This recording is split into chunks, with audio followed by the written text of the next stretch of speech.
السلام علیکم dear viewers, اور ایک مرتبہ پھر میں آپ کو خوش آمدید کہتا ہوں رضا انگلش اکیڈمی میں۔ آج کی اس ویڈیو میں ہم کرنے جا رہے ہیں انٹرمیڈیٹ فرسٹ ایئر کی بک 1 کے chapter number 2 clearing in the sky کے انٹروڈکشن۔ تو آپ کو میں اس کا انٹروڈکشن پریزنٹ کرتا ہوں اور آئیں ہم اس کا آغاز کرتے ہیں۔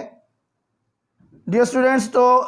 کلیئرنگ ان دا اسکائی جو ہے آپ کی سٹوری، اس کا رائٹر ہے جیسے سٹوورٹ، اور یہ اگست 8 1906 کو پیدا ہوا اور فیبروری 17 1984 کو اس نے وفات پائی ہے۔ اب ایک امریکن پوئٹ، ناولسٹ اور شارٹ سٹوری رائٹر ہے، اور he is very famous in all these fields. آگے بڑھتے ہیں، ہم بات کرتے ہیں جو ہماری زیر بحث سٹوری ہے کلیئرنگ ان دا اسکائی، اس کے اندر جو پیش کیے گئے ڈیفرنٹ تھیمز ہیں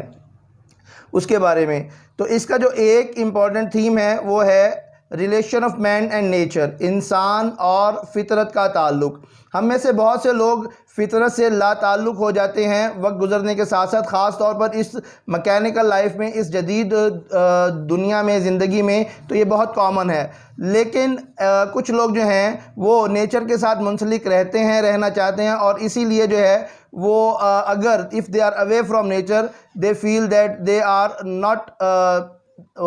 actually what they are، ٹھیک ہے، کہ وہ انہیں اپنا آپ جو ہے وہ ایسا اچھا محسوس نہیں ہوتا۔ یہ ایسا ہی کردار جو ہے اس کہانی کا جو ہے وہ ایک اولڈ مین ہے، یا جو کہ جیسے سٹوورٹ کا فادر ہے ایکچولی،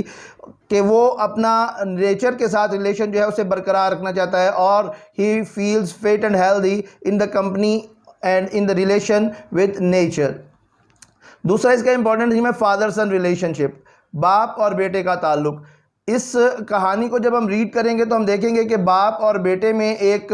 عجیب سی بے تکلفی پائی جاتی ہے، اور وہ دونوں ایک دوسرے کو انکریج بھی کر رہے ہوتے ہیں مختلف موضوعات پر۔ باپ جو ہے وہ اپنے بیٹے کے، جو کہ گرون اپ ہے، مطلب جیسے سٹوورٹ جو ہے وہ کوئی چھوٹا بچہ نہیں ہے اس کہانی میں، بلکہ وہ ایک اچھا خاصا گرون اپ مین ہے، تو وہ اس کے تمام سوالوں کے بڑے تحمل سے جواب دیتا ہے۔ اور اسی طرح باپ جو ہے جب اپنی اچیومنٹس اپنے بیٹے کو گنواتا ہے یا بتاتا ہے یا اس کے بارے میں بات کرتا ہے تو وہ اسے انکریج کرتا ہے۔ So it is a model, it is a kind of model that has been presented in the story, کہ آپ جو ہے وہ اپنے گھر میں، اپنی لائف میں جو ہے وہ اس طرح سے زیادہ کمفرٹیبل رہ سکتے ہیں کہ اگر اس طرح کا ایک relation of confidence in which everybody appreciates each other one another،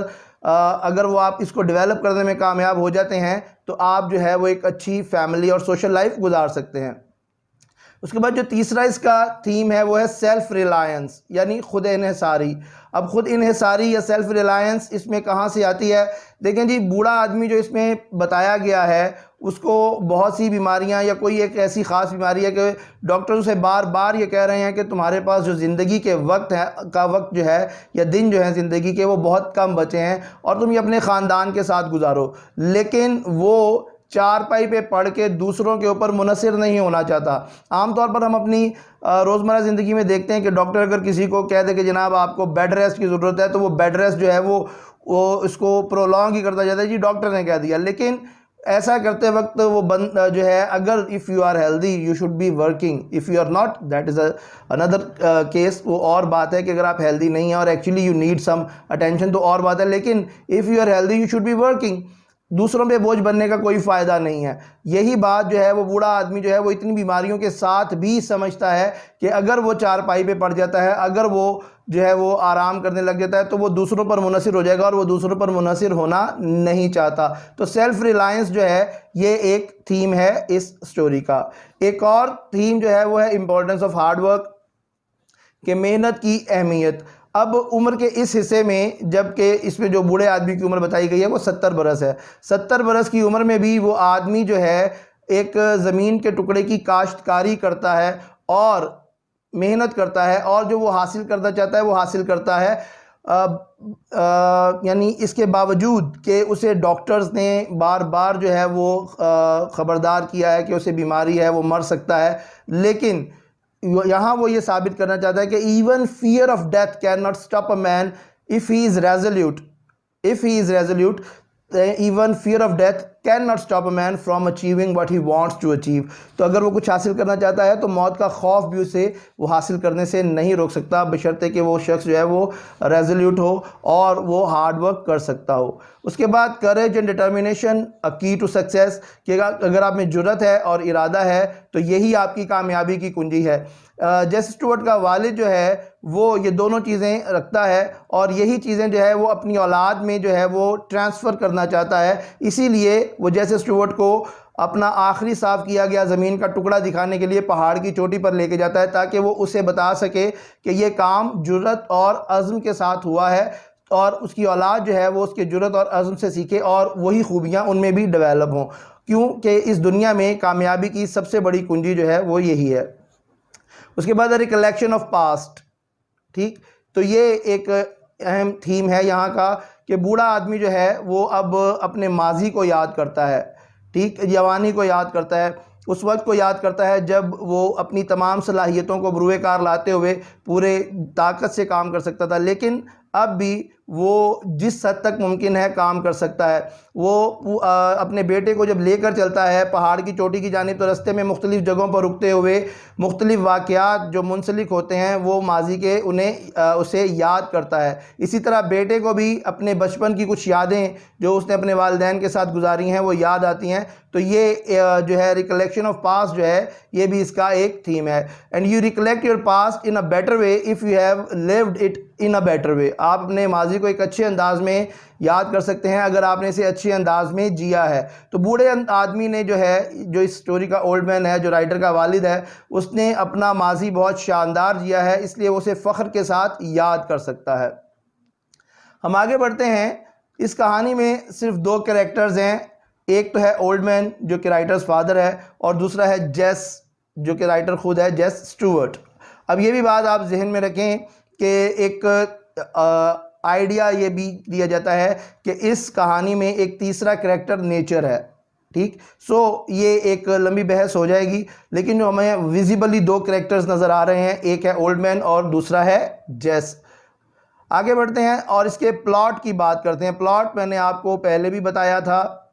جب میں نے آپ کو انٹروڈکشن دیا تھا بٹن سٹوری کا، کہ پلاٹ بیسیکلی ایک سیکوینس آف ایونٹس ہے، واقعات کے تسلسل کا نام ہے کہ واقعات کس طرح سے رونما ہوتے ہیں ایک کہانی میں۔ تو پلاٹ جو ہے اس کہانی کا بڑا سمپل ہے، یہ بیسیکلی کہانی جو ہے یہ ایک طرح سے اس طرح سے بیان کی گئی ہے جیسے کہ آپ بیان کرتے ہیں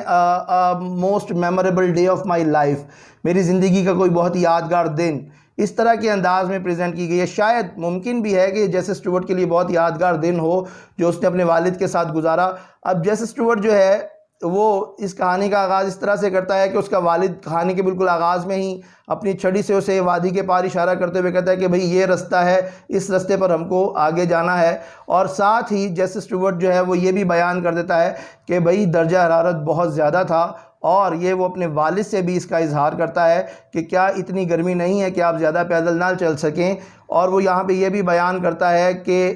جو ہے گرمی کے علاوہ بھی گرمی کی وجہ سے وہ خود جو ہے وہ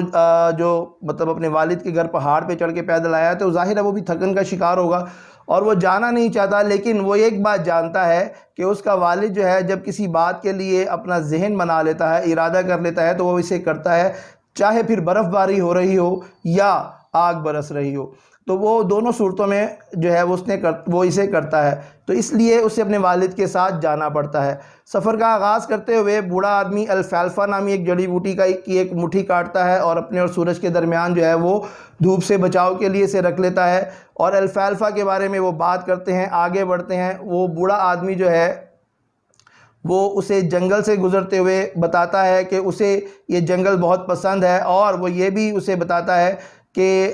اسے یاد ہے کہ کس طرح وہ جنگل میں فاکس گلہریوں کا شکار کرنے کے لیے آیا کرتے تھے، اور گلہریاں ان پر ہکری جو کہ ایک اخروٹ نما امریکی پھل ہے اس کے چھلکے پھینکا کرتی تھیں۔ یہ ساری باتیں جو ہیں وہ یاد کر رہے ہیں۔ تو اس کے علاوہ آگے بڑھتے ہوئے بیٹا جو ہے وہ ڈاؤٹ میں ہے کہ والد کیا دکھانا چاہتا ہے۔ بہرحال وہ پہاڑ کی چوٹی پر پہنچتے ہیں جہاں کے صنوبر کے درخت ہیں اور نیلگوں آسمان ہے، اور وہاں انہیں ایک چھوٹا صاف کیا گیا زمین کا ٹکڑا دکھائی دیتا ہے۔ تو بیٹا یہ پوچھتا ہے کہ who did this، یہ کس نے کیا؟ تو باپ اسے بتاتا ہے کہ یہ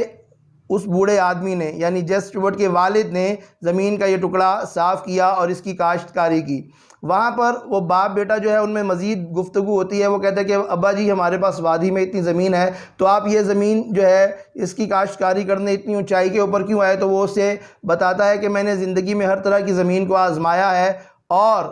یہ زمین جو ہے یہ بہترین زمین ہے۔ اس کے علاوہ بیٹا یہ بھی کہتا ہے کہ ابا جی آپ نے یہ سارا کچھ اپنے ڈاکٹرز کی احکامات کے یا ان کی ہدایات کے مخالف کیا۔ تو وہ یہاں پہ بھی کہتا ہے کہ وچ ون،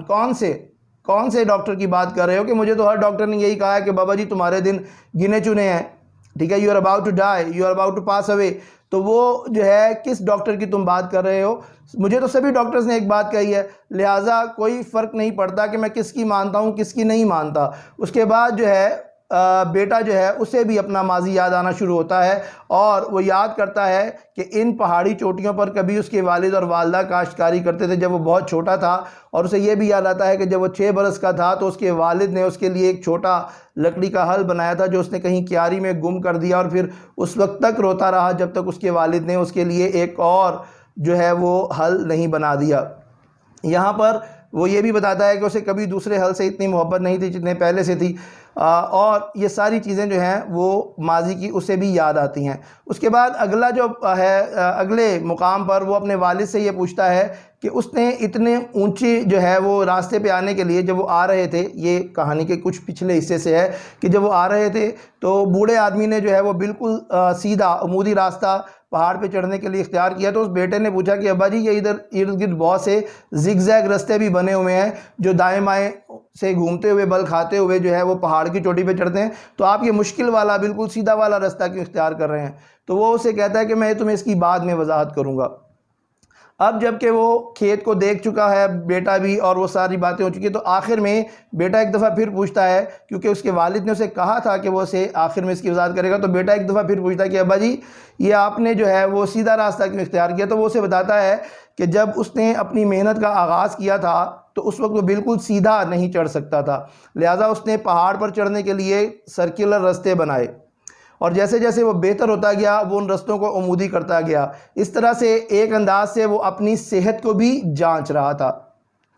تو یہاں تک گفتگو کرنے کے بعد وہ واپس چل پڑتے ہیں اور واپس آ جاتے ہیں۔ تو ڈیئر اسٹوڈنٹس، یہ اس کہانی کا پلاٹ ہے، اس کی سٹوری کا سیکونس ہے۔ تو امید کرتا ہوں آپ کو جو ہے وہ یہ لیکچر پسند آیا ہوگا۔ ویڈیو دیکھنے کے لیے شکریہ، اور میں یہ بھی امید کرتا ہوں کہ آپ میرے چینل کے لیے سبسکرائب کریں گے، اس ویڈیو کو لائک کریں گے اور اسے آگے شیئر کریں گے۔ Thank you.